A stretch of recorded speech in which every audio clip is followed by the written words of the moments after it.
Dr. Watson, would you kindly close the door behind you so that we can limit the price of your carelessness to merely hours of work rather than days? My apologies, Mr. Holmes. I found myself rather taken aback. I saw tidier houses in war-torn Afghanistan.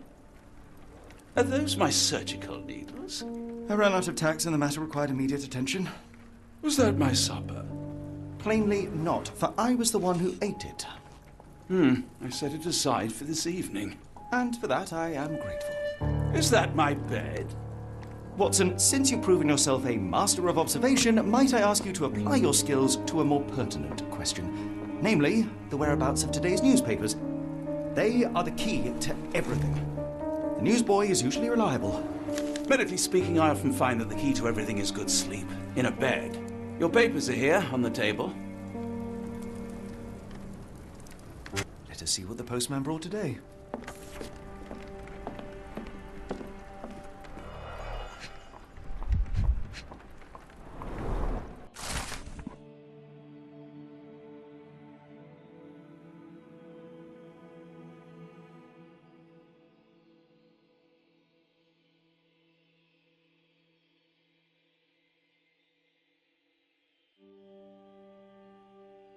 Local gossip, all of it uninteresting.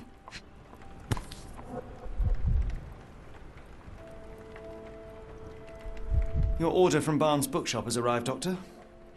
Barnes insists on delivering the books to our door, even though we could easily walk to his shop. That's good service.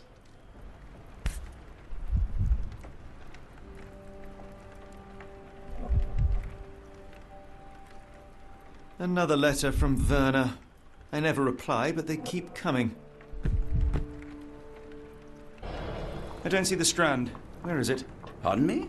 I am on the precipice of uncovering a pattern of crime across London spanning many months and involving many men. The missing paper cannot be a coincidence. That's preposterous. My dear fellow, life is infinitely stranger than anything which the mind of man can invent. Well, life used your newspaper to wipe its posterior, so after that unpleasant discovery this morning, I disposed of it. But in lieu of the Strand, perhaps I can deliver you something equally tantalizing. I have just returned from a patient of mine, Captain Stemwick, who... No, that will not do. Grab your coat, Dr. Watson. Let us hope nobody has collected the dustbin.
A cactus spine.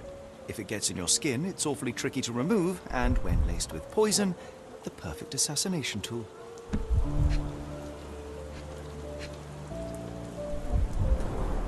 You were mistaken, Dr. Watson. The paper was indeed dirtied, but not how you implied. It's potting soil. See, Watson? The conspiracy is real. Someone tried to poison me. Poison? You? That's madness. Get the Strand. Get your copy of the Strand here. Sorry, Mr. Holmes. I just sold my last paper. Blast. Then why are you still here? Boss pays by the hour. No sense in returning early. You're a bright child. I presume you see everything that goes on around here? Nothing gets past me, mister. Then tell me, did you notice anyone suspicious at my door this morning? Like the man with your newspaper? Precisely. What do you know? I know the value of a shilling. Dr. Watson. Cool, now I can take the day off. Can you describe the man you saw? He was carrying a lot of books. Up to his chin they were. Never heard of a well-read assassin. Looks can deceive. Hence the appeal of disguises. Did you see what he was up to? Nah, not really. I saw him approaching your house, but I had a customer. Then there's a loud bang. I ducked down. Not because I was scared, because I wasn't. I had to protect the merchandise. And all I could see was him kneeling at your door. Which way did he go? Not sure. I was distracted by customers. Sorry. All right. You earned your shilling. That'll be all. Thanks, Mr. Holmes. Maybe I could be your eyes and ears, if you have more shillings.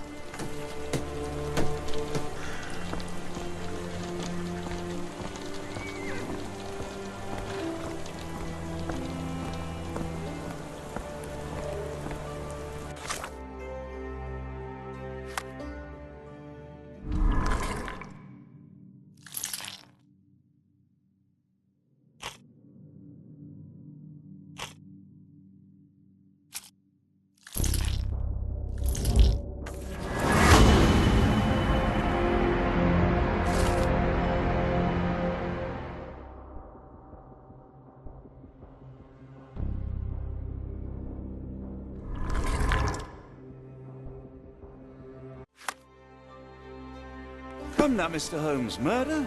Yes, Barnes has his quirks, but he also has his scruples. Not every pawn knows it's part of a game.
Mr. Barnes, a word.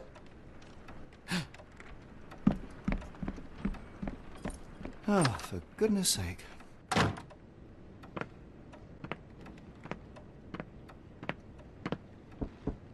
Who goes there? Sherlock Holmes. Now will you please... Mr. Holmes. Golly, I did not see you come in. Would you care to answer some questions for me? Well, I wish I could, but I am deep in the weeds with work.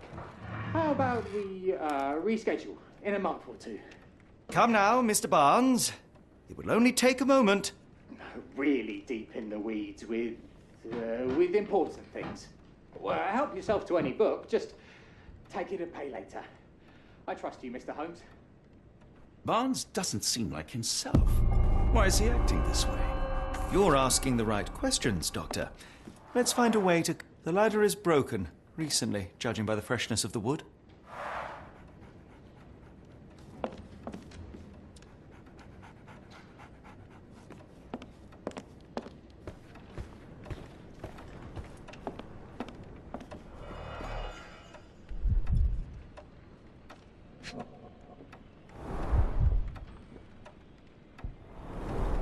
Basics of cryptoanalysis. Cryptography in Egypt. It appears Barnes has an interesting hobby.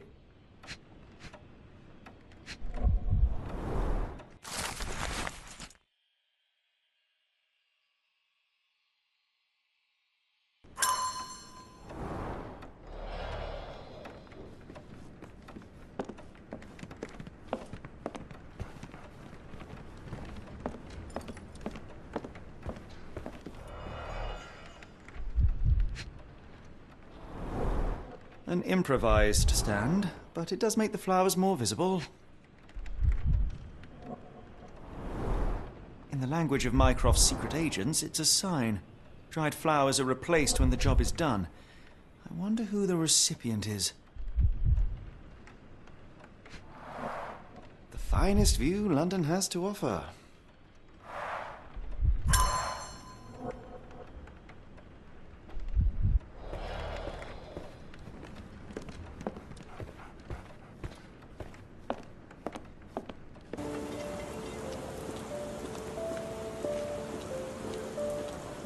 The weather is dreary, isn't it? To be fair, my flowers could use the rainfall. I should have worn something warmer. People don't tend to come out for flowers when it rains. Perhaps I should try selling door to door. Have a look at my flowers. They will not bite, unless you touch their thorns.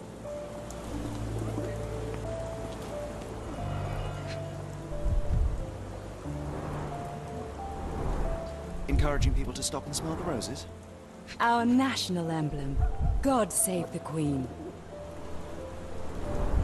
It must take patience and care to produce a bloom so beautiful. I imagine so. I merely sell them.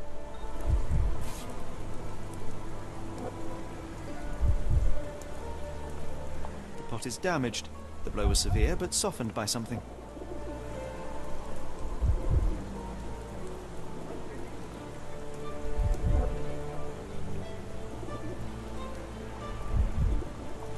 Familiar spine. This is what I found in my dustbin. Anything tickle your fancy, Mr. Holmes?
Mrs. Fleming, you look particularly lovely today.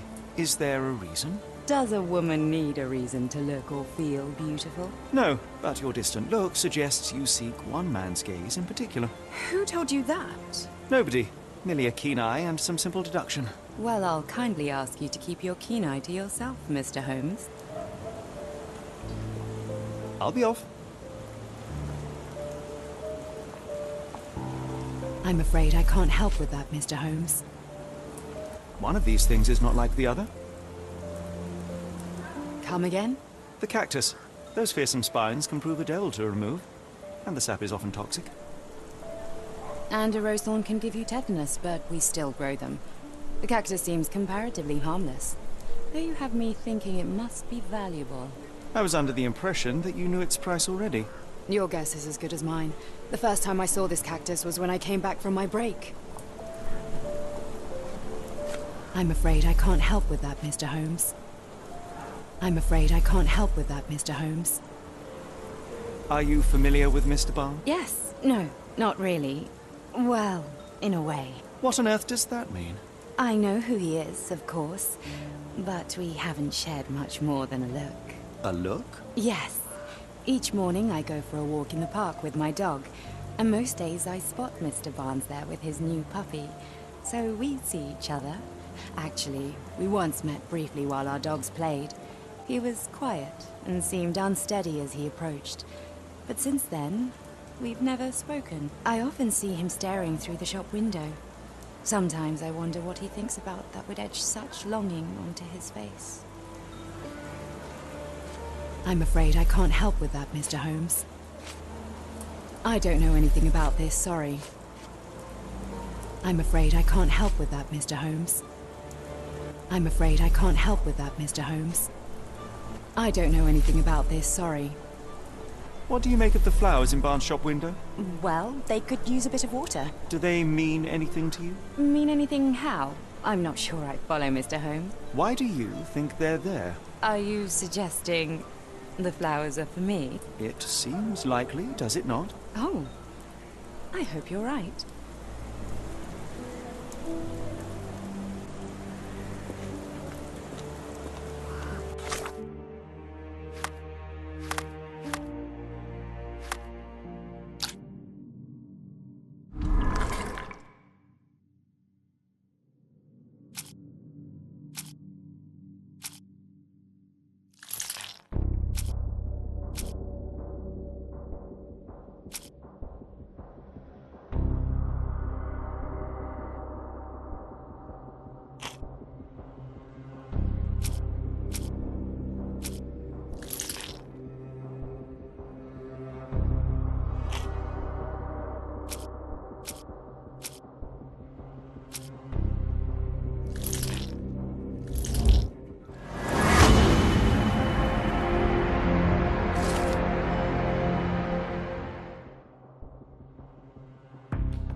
I think perhaps I have been chasing shadows.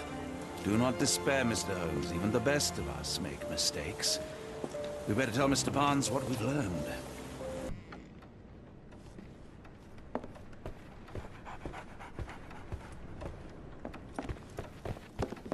I could hardly imagine anything more macabre.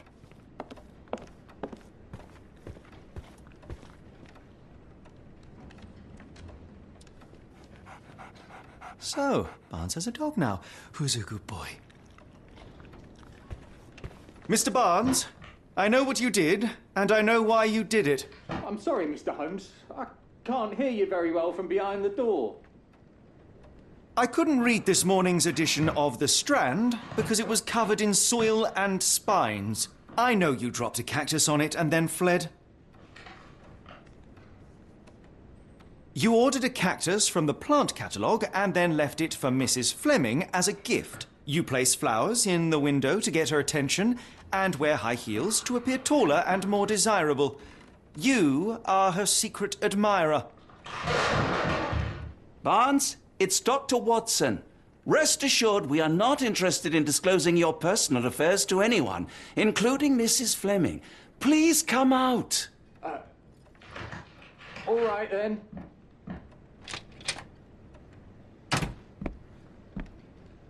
So, you know what happened then? I was on my way back from the post office, having picked up the cactus and some books. It was quite an awkward package, heavy too, and when I got to your door, I dropped the cactus and your paper. Forgive me. I needed that paper to prove a theory and prevent a crime. Your actions were rather disruptive. Your clumsiness carrying the post is matched only by the clumsiness of your romantic gesture. Oh, it's true.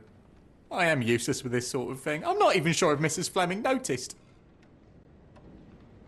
As in most things in life, truth is the answer.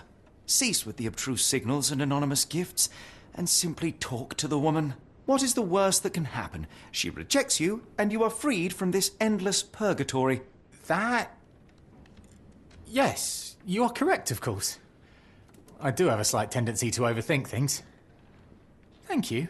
So, at last, we return to the matter of the paper. I'm investigating a string of burglaries. Did you perhaps read of any before the edition was spoiled? I don't recall, but you're welcome to read our copy for yourself. You had an issue of The Strand here all along? Well, naturally. I am a bookseller. I have a subscription to every magazine and newspaper in London.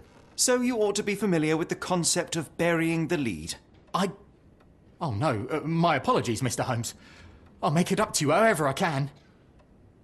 I am an expert on obscure languages and translation and Yes, okay. Just give me the paper.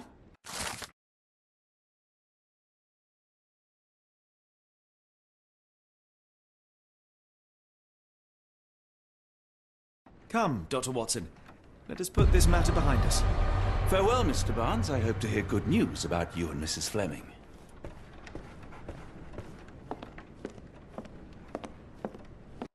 Well, that was an utter waste of time. An assassination did seem rather unlikely. There was supposed to be another burglary. I was certain of it. Something you wish to say, Doctor? No. Well, only that you have a remarkable faculty for deduction and pattern recognition. And that perhaps, if ill applied... I see things that are not there. Yes. It is London. There will always be burglaries. Doesn't have to mean anything. So it seems. Forgive me. Without something to occupy my mind, I turn into an entirely different animal. Which brings us back to my news from earlier. I think I have a case for you, a real one. Truly? Indeed. Though perhaps not as thrilling as your stories from Cordona. A patient of mine, Captain Stenwick, told me that his servant disappeared. I said I knew just the man to help. What do you say? Oh, Watson. Yes, I know it's not the most tantalizing mystery, nor the story to launch my writing career. But... it's brilliant. Let's go. Oh, good. Well, his house is nearby. Come.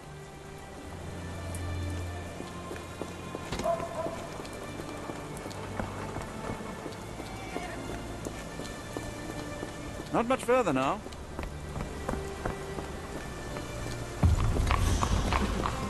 Is this lousy attitude of yours because of my altercation with Inspector Lockhart?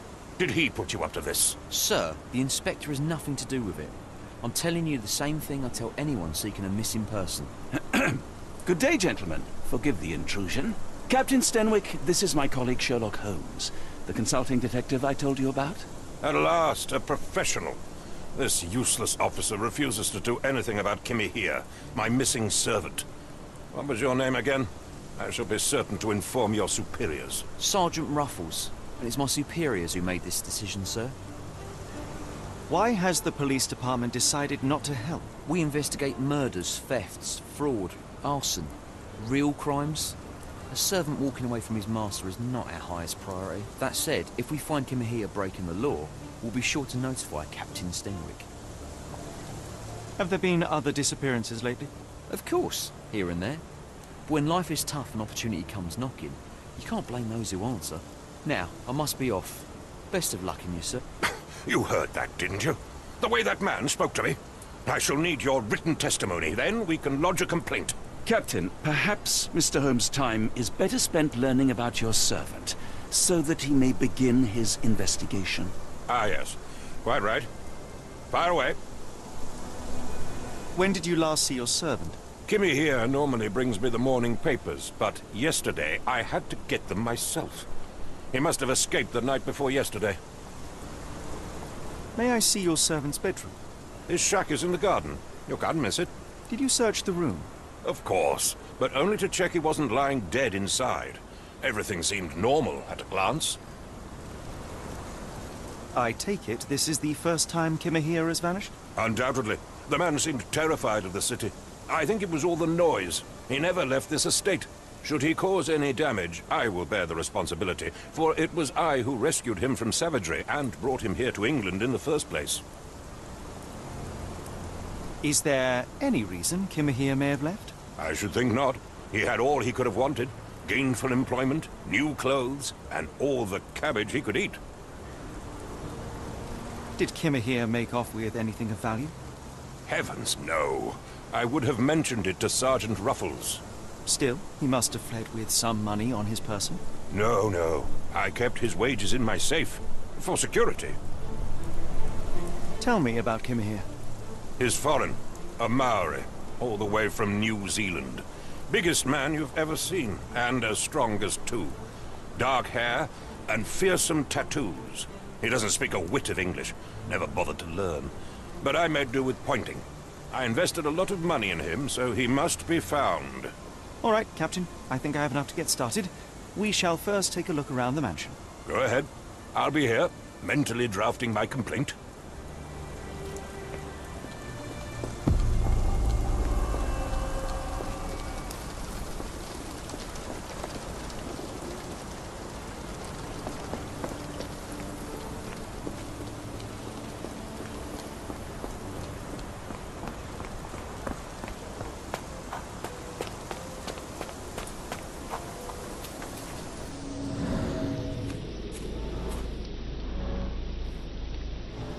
could have left these tracks? They seem fresh.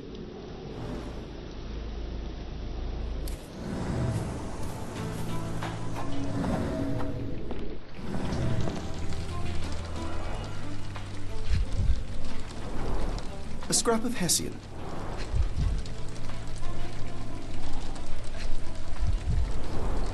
These were sturdy boxes. It would have required a serious blow to break them.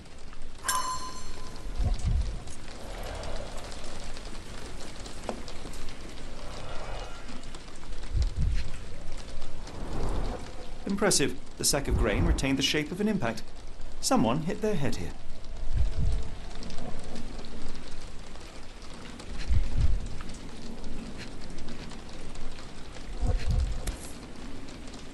A small navy spyglass.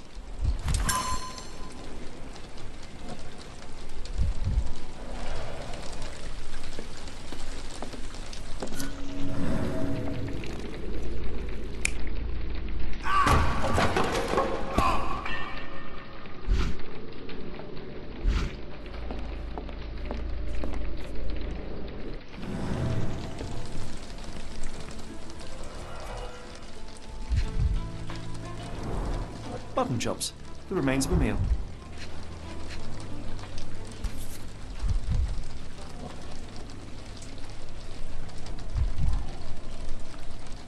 A heavy chemical odour. Lend me your nose, Doctor. Ah, I'll never forget that smell after my time in Afghanistan. That's The an ashes are opioid, long Mr. since Holmes, cold. an narcotic.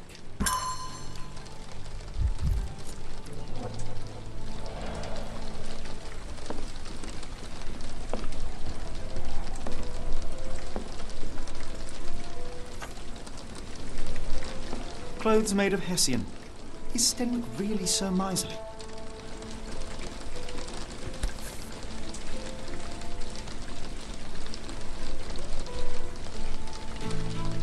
A Maori nose flute. Ngurus, they're called.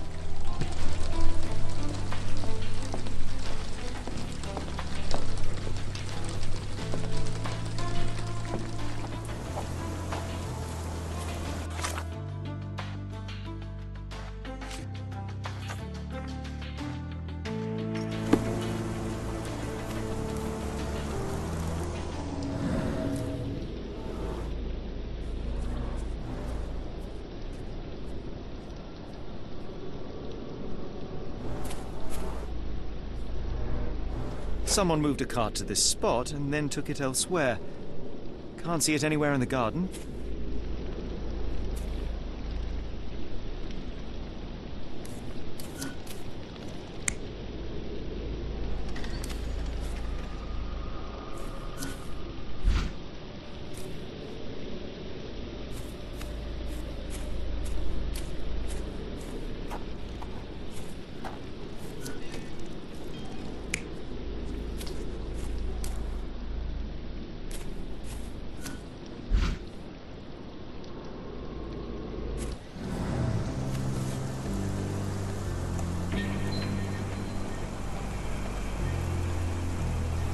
The rag reeks of smoke. Someone plugged the chimney.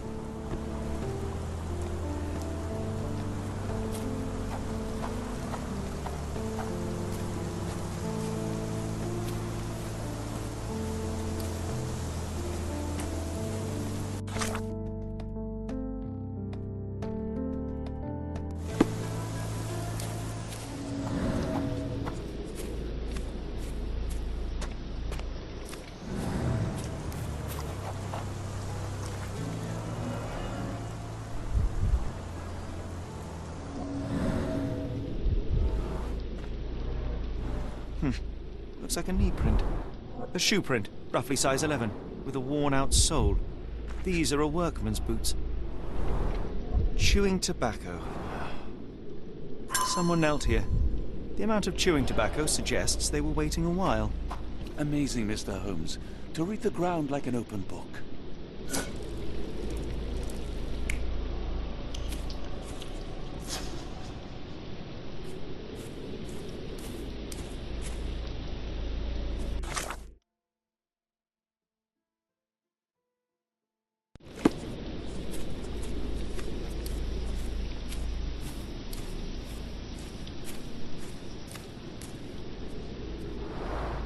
This lock is quite unusual.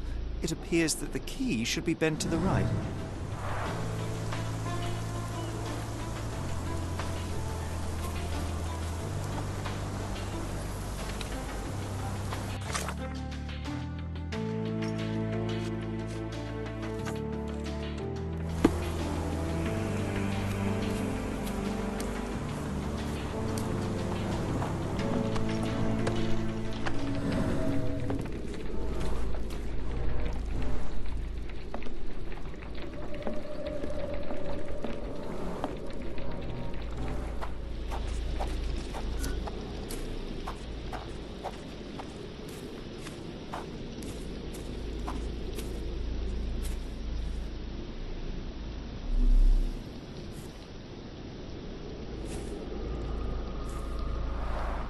This lock is quite unusual. It appears that the key should be bent to the right.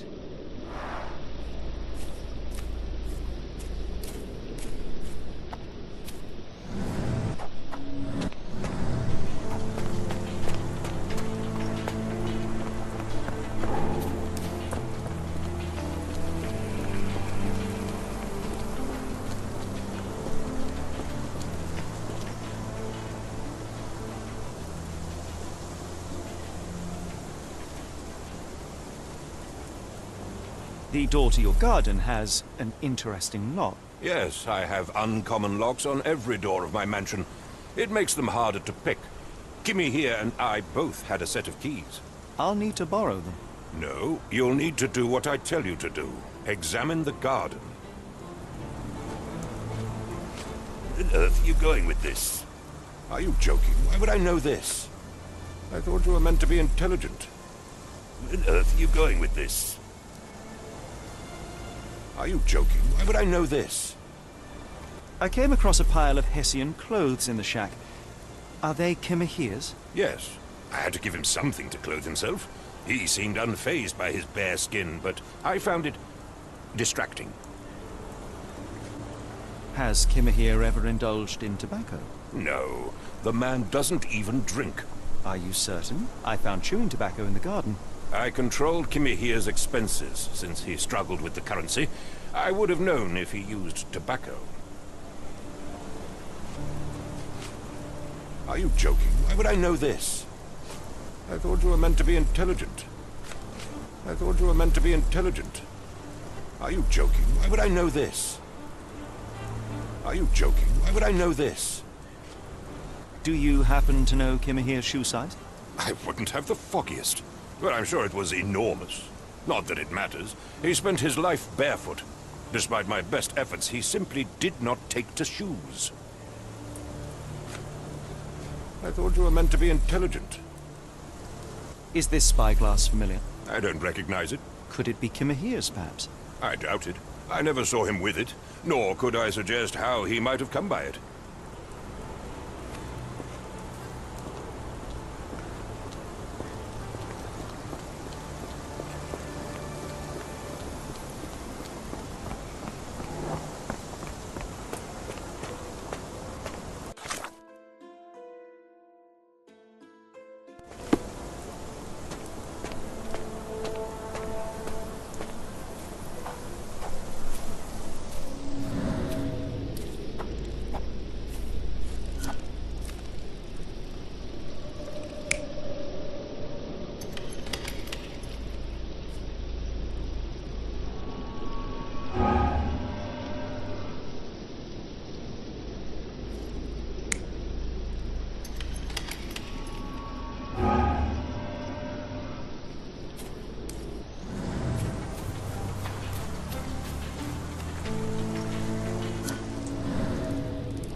Surveilling from afar, the intruder waited for a window of opportunity.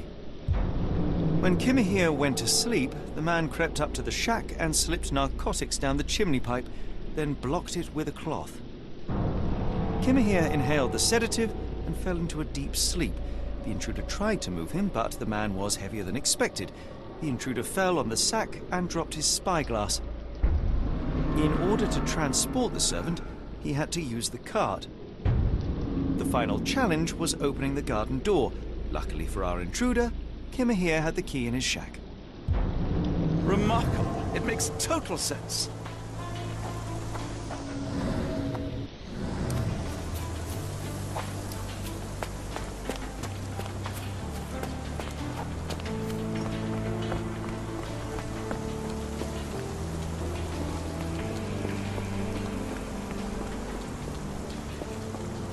You'd best have found something by now, gentlemen. I fear that someone may have spied upon Kimahir. Likely the owner of the spyglass I found earlier. It appears they were watching for some time, as there was an impressive amount of chewing tobacco on the ground. And your point? You said that you checked the shack earlier. Did you notice the cart tracks near it? Now, one ought to expect a servant to make regular use of such a thing. Indeed, I would have overlooked the detail were it not for the cart's absence. If, as you say, Kimahir never leaves your estate, then where did it go? I expect answers from you, Mr. Holmes, not questions. I found the residue of narcotics in Kimahir's brazier.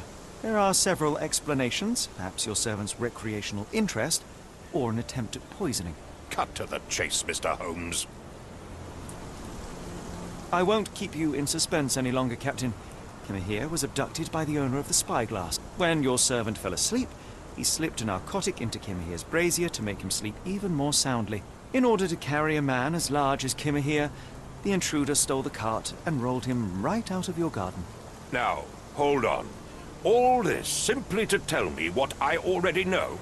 Why haven't you found him yet? I only arrived a moment ago. It is, frankly, incredible that I have already deduced so much.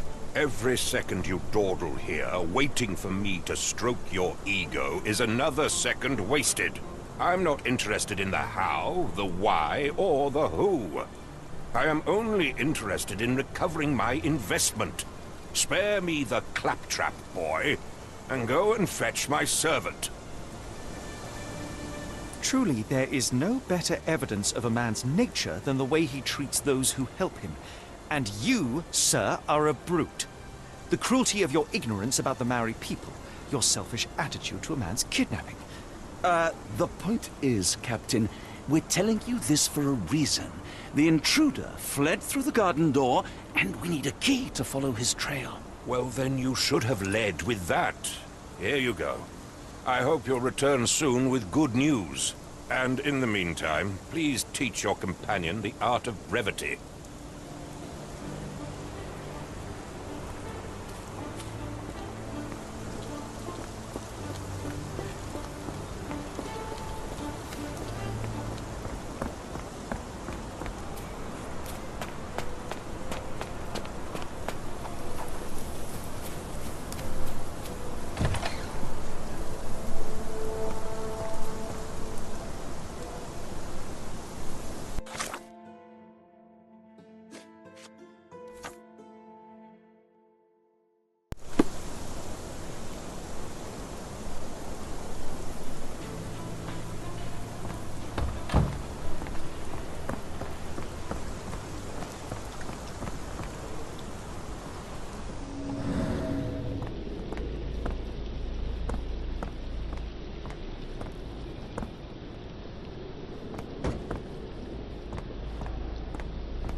Sturdy rope, professionally tied in a Portuguese bowline.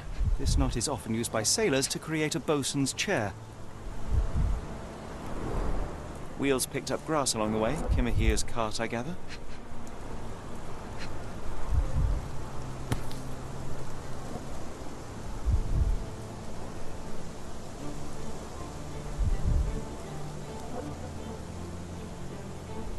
Roy Soulsby. Could that be the name of our man?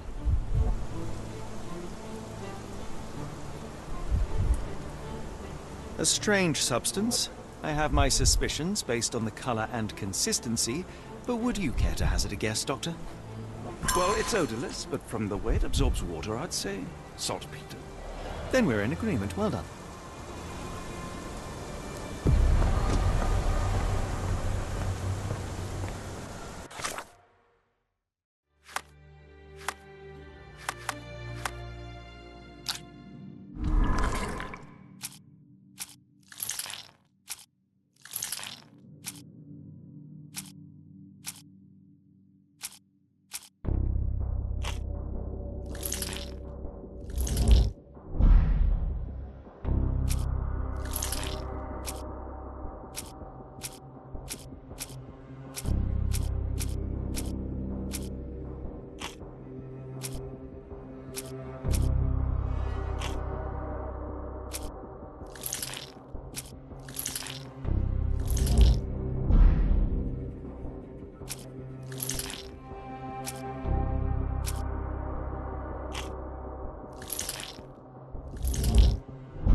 The Strand proved not so useless after all. The saltpeter accident. Doctor, do you recall? The Port of London, of course. The footwear, the spyglass. Indeed. We shall need to take a cab there.